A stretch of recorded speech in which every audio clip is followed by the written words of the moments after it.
I think these brothers also need to realize that the future of this ummah is in these children. You know, we're waiting for, a child to come and help us out. Don't kill them. Execute the dream. Don't kill these kids. Don't put them down. We need kids out there who will love this deen, who love this religion, who love the Quran, who are proud of, and they come out there and they say we're Muslims, and we need that. This is the Deen.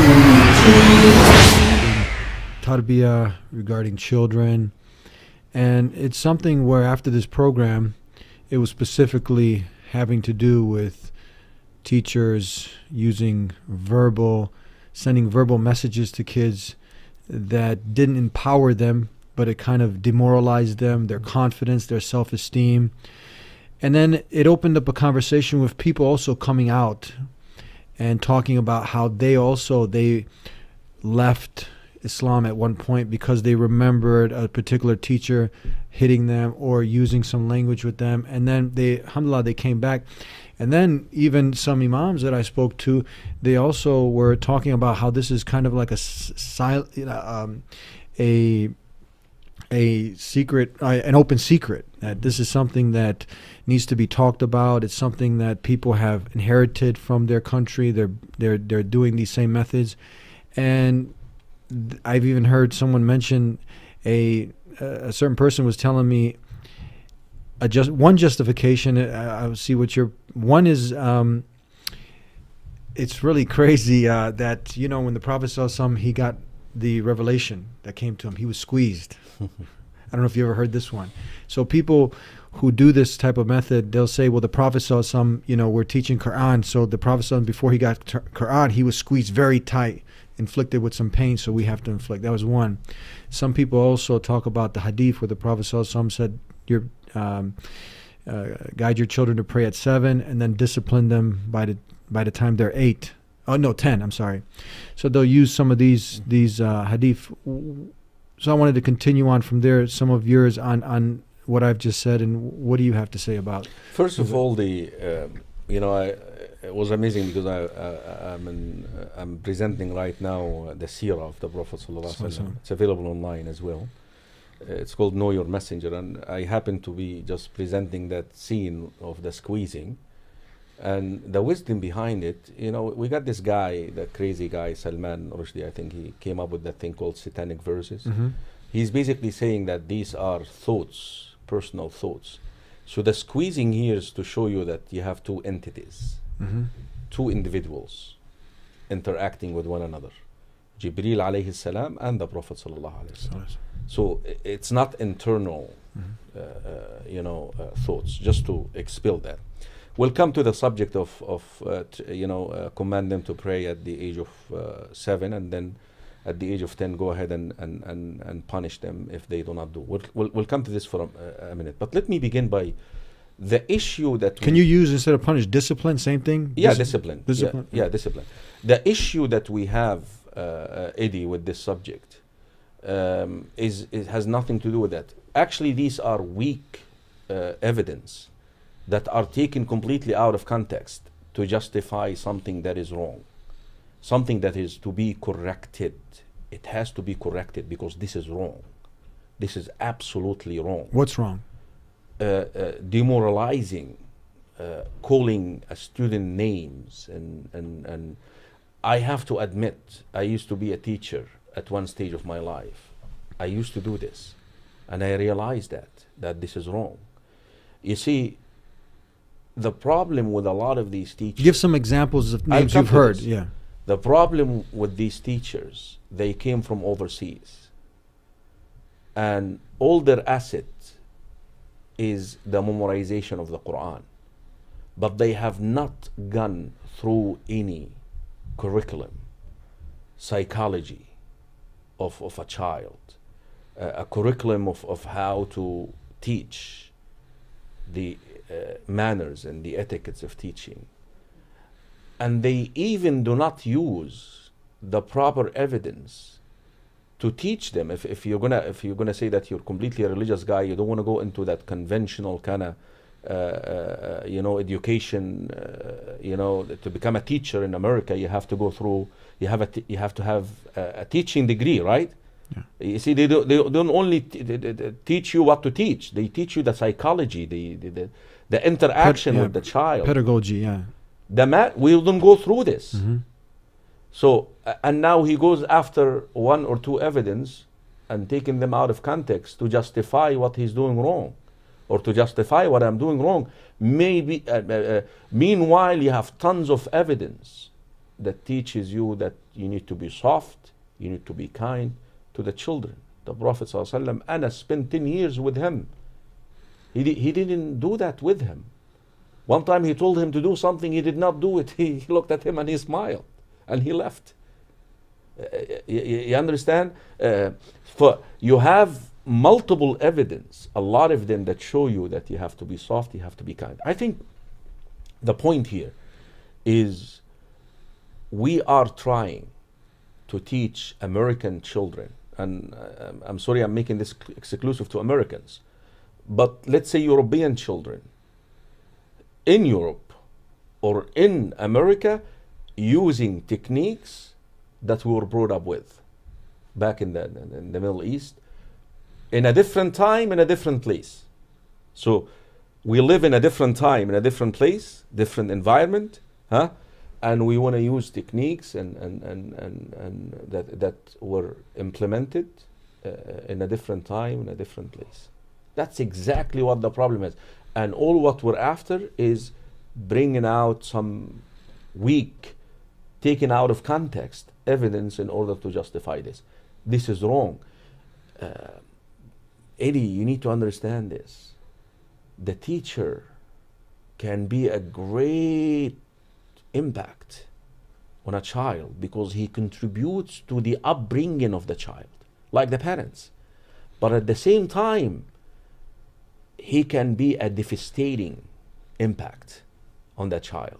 And you mentioned, I know of certain people who left Islam because of their teachers, because of something that they saw in their teachers. And I know some people who love Islam because of their teachers. So we need to reconsider, and I call upon the brothers and the sisters who came from overseas. Don't submit to that reality because it's wrong. It's wrong. Please, for the sake of Allah, we love you. We love you and we appreciate you because you memorize the Quran and you're helping the Ummah revive this tradition. But you need to understand that there is a lot that you do not know about tarbiyah. There is a lot that you do not know about teachings. And you need to consider, maybe, if you're not willing to take a class, is to listen to the advice. Rasul sallallahu alaihi wasallam advised us, when we teach people, when we try to convey the message, convey it with kindness, softness. You should not put down the person. You should not do that. You should actually encourage them to do that. Yes, punishment, or you'd rather use the word discipline. I'm okay with that too. Discipline in Islam is an element. There is no question about it. Allah created Jannah and Nar, heaven and hell. Hellfire, yes. But once it comes, you see, this is an everlasting, eternal, punishment or eternal reward. This is after you conclude your mission. But we're talking about children who are going through the age of tarbiyah. You know what tarbiyah is? That you try to modify, change their pattern of behavior. Now, what works? If calling them names, bullying them as a teacher, bullying them, I'm sorry, the word is, will put them down, demoralize them, make them resented.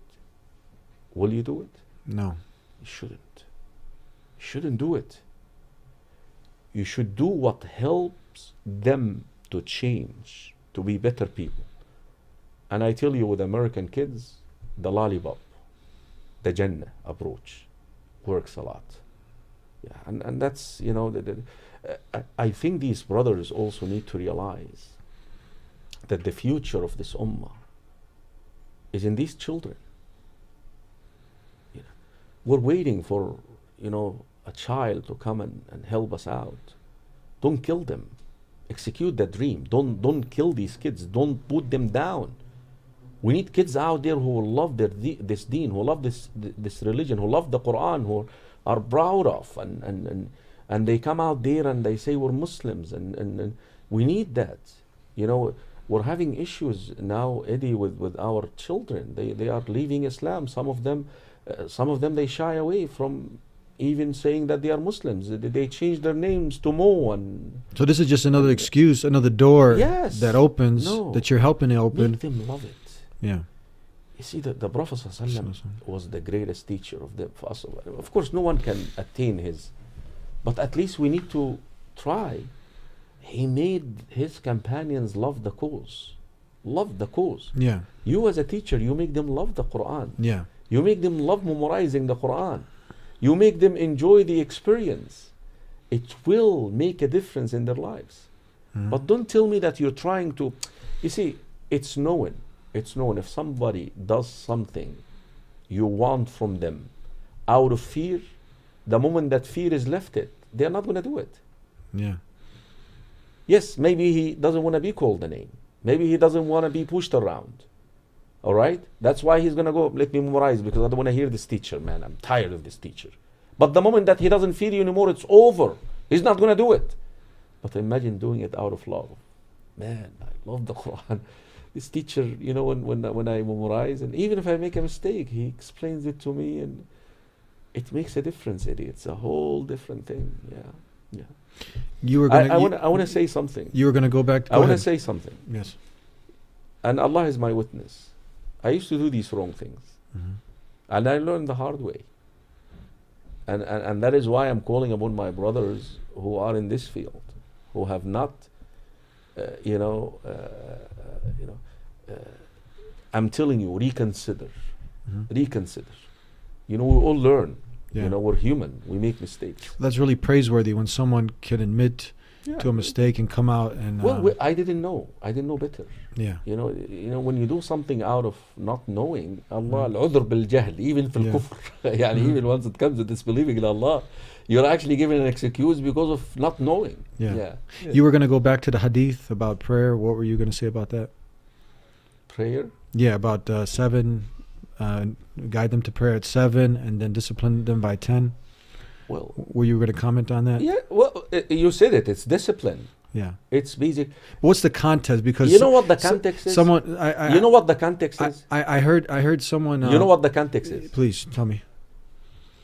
That he knows that you have that side, but you don't exercise it. Uh-huh. You know that you have that authority. You know that you can punish. It's like ideally they say, he sees the stick hanging on the wall, but you never bring it down. Mm-hmm. Is that authentic hadith about the stick on the wall? Well, yeah, there is Hassan. Yeah. But Shahid is, you don't bring it down. Mm. But he knows. Yeah. And that takes teachings. Mm-hmm. You know, that listen, don't mess around with me. Yeah. But you could convey this still, that harshness, that toughness in your character. You could convey it in a way that is decent. Mm-hmm. Without humiliating, demoralizing the person. But at the same time, if he's doing his job, if he's struggling, if he's striving, you need to understand also the state of mind of your student. If he's trying, if he's not doing it, then you can show a little bit of harshness. And that's what is meant by it. Mm-hmm. When you look at, I'm taking a class on Islamic Online University in pedagogy, education and kids Mm-hmm. and whatnot, education in general. And when you dwell into this, it is profound. How many different psychologists, avenues there are, Mm-hmm. and studies and human behaviors. Mm-hmm. But someone says, look, all I need is Quran and Sunnah. Even Quran and Sunnah doesn't back this up. That's the point I'm trying to make. Even if you're going to dwell on Quran and Sunnah, I can sit out here and quote to you how Rasulullah ﷺ treated. Imagine this. Rasulullah ﷺ is sitting in the middle of his company. I'll give you just one pattern, one example. One example. With his companions. Hadith في مسند الإمام أحمد, Hadith Abi Umama al-Bahili رضي الله عنه. a young man approaches the Prophet, the teacher. Guess what he's asking? I want to commit adultery, and you're going to give me a permission. Right here. That's a moment that you can seize to beat this guy up to death. And that's actually some of the companions attempted to do that. ما أنت قائل. But that can be a teaching moment. Yeah. Oh, leave him alone. Udnu. Or when the guy urinated in the masjid. Yeah, that's another one. Yeah. But udnu. But this is a one that udnu. Come closer. Look at this. Teaching moments here. Teaching moments. أترضى هذا لأمك? Would you like someone to do this to your mother? لا يا رسول الله. No, O Messenger. ولا الناس. People wouldn't like this too. أترضى. Actually, Rasul صلى الله عليه وسلم kept repeating. أترضى هذا لابنتك? If you have a daughter. أترضى. Or if you have a sister. If you have an aunt. If you have maternal aunt. He kept actually, there is no point of repeating this. But he's teaching him. Yeah. Again, would you imagine someone coming to you and doing this? Yeah. So our Deen doesn't close the door to get that knowledge. Where can we use the hadith where the Prophet ﷺ had said that knowledge is a lost treasure of the believer, wherever he can grab it. So in these areas now, the teacher is being taught how to teach. That's an art in of itself. I teach. I mean, been teaching martial arts for over almost 20 years now, and I can understand. We also have children there. If we would use any of these methods, we'd be out of business. You follow me? And there's art in teaching. It's an art, you know what I mean? Especially with children. The adults are different. But now there's nothing where you're putting yourself back. You're actually moving forward. When you take a class, specific class, 3 weeks, month, 2 months, no, you're only going to grow. So, listen. And shouldn't we be people, if we're people of Quran and Sunnah, shouldn't we be ready for change at any time to adjust our behavior to the right thing? To the right thing, always. Whatever we're we're ready to modify, to change according to Quran and Sunnah. So if we've been doing something for 20 years, 30 years, it's not right. I have to tell you the truth comes to us. I have to tell you this. The Western world excelled in this. They created, rule book. Yeah. For a teacher, you can do not do. And if you actually trace these are Islamic. For each one of those, I can give you evidence from the Quran and the Sunnah or incident that happened. So why not? Why not adopt it? Why not? Shaitan one time told Abu Hurairah something. Imagine Shaitan told Abu Hurairah something about the story about Ayatul Kursi before you go to sleep. Yes. Some of the people may not be aware of it. But Abu Hurairah went to the Prophet ﷺ and he said this to me. He said he spoke the truth. This one is good. Take it from him. Take it from him. Because it's the truth. صَدَقَكَ وَهُوَ كَذُوبٌ. Even though he's not telling the truth in other areas. But this one, because of the truth, take the truth. Take the truth even from, you understand? Yeah. I think my point is clear. Yeah, so if the truth is there, we're people of Quran and Sunnah, we take it and we grow from it, we learn from it, we become better teachers. We become, and the last thing is, because people, according to their position, they're held at certain levels. Right. So a policeman has a responsibility. Teacher in math has a certain responsibility. Now, teacher of Quran, this is our teacher of Islam. That's a whole. We look at doctors have certain. They take the Hippocratic oath, do no harm. The doctor. But now the Quran teacher, the Islamic teacher, this is at a whole nother level. You have a golden opportunity. To impact this boy's life, this girl's life. I tell you, golden opportunity to have a place in their lives. You can be a king without a crown in their lives. They can respect you, love you. Even when your name is mentioned after your death, they will invoke the mercy of Allah upon you. Yeah. And you can be a disgrace too. If you're means for them to leave the Deen, you can be a disgrace. Yeah. May Allah protect us from that. Yeah. Choose the right thing. Yes. Thank you, Jazakallah Sheikh. khair. Thank you, Sheikh. We covered a lot. Jazakallah khairan. Jazakallah khair. Inshallah, we'll see you It's back always a again. pleasure, come Chicago and visit with you, Eddie. But you're getting old, man. Alhamdulillah. I'm dying it. You should do something about it. Inshallah. Inshallah. Thank you, Sheikhs. Jazakallah All right. khair. Assalamu alaikum warahmatullah. Thank you guys for tuning in. Subscribe if you haven't already. And we're here every week here on the Deen Show with a new and exciting episode. We'll see you next time. Until then, peace be with you. Assalamu alaikum.